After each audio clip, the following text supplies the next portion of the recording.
Assalamualaikum warahmatullahi wabarakatuh. Perkenalkan, nama saya Hilmiatul Muniroh dari kelas 1A Pendidikan Guru Sekolah Dasar Universitas Sultan Ageng Tirtayasa. Di video ini saya akan menjelaskan sedikit tentang sejarah bahasa Indonesia. Selamat menyaksikan.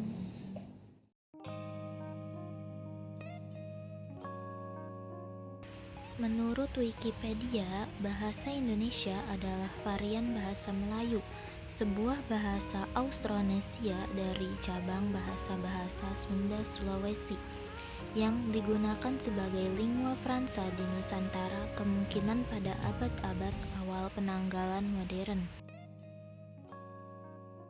Aksara pertama dalam bahasa Melayu ditemukan di pesisir tenggara Pulau Sumatera, menunjukkan bahwa bahasa ini menyebar ke berbagai tempat di Nusantara dari wilayah ini, berkat penggunaannya oleh Kerajaan Sriwijaya yang menguasai jalur perdagangan.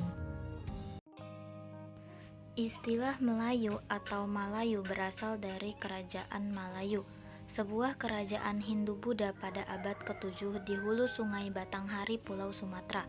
Dalam perkembangannya, pemakaian istilah Melayu mencakup wilayah geografis yang lebih luas dari wilayah kerajaan Melayu tersebut, mencakup negeri-negeri di Pulau Sumatera sehingga pulau tersebut disebut juga Bumi Melayu. Pada masa penjajahan, pemerintah kolonial Hindia Belanda menyadari bahwa bahasa Melayu dapat dipakai untuk membantu administrasi bagi kalangan pegawai pribumi, karena penguasaan bahasa Belanda para pegawai pribumi dinilai lemah. Dengan menyandarkan diri pada bahasa Melayu tinggi atau karena telah memiliki kitab-kitab rujukan, sejumlah sarjana Belanda mulai terlibat dalam pembakuan bahasa. Promosi bahasa Melayu pun dilakukan di sekolah-sekolah dan didukung dengan penerbitan karya sastra dalam bahasa Melayu.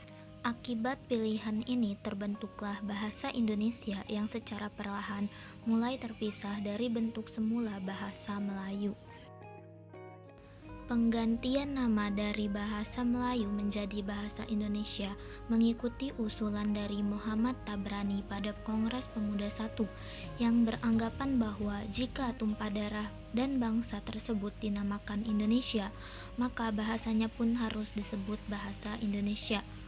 Kata bahasa Indonesia pertama kali muncul dalam Harian Hindia Baru pada tanggal 10 Januari 1926 yang ditulis oleh Muhammad Tabrani yang membahas tentang pentingnya nama bahasa Indonesia dalam konteks perjuangan bangsa.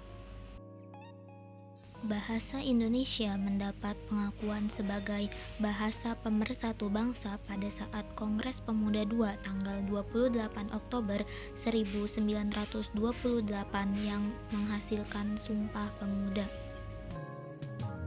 Oleh karena itu, kita harus melestarikan bahasa Indonesia dengan cara menggunakan bahasa Indonesia dengan baik dan benar dalam kehidupan sehari-hari.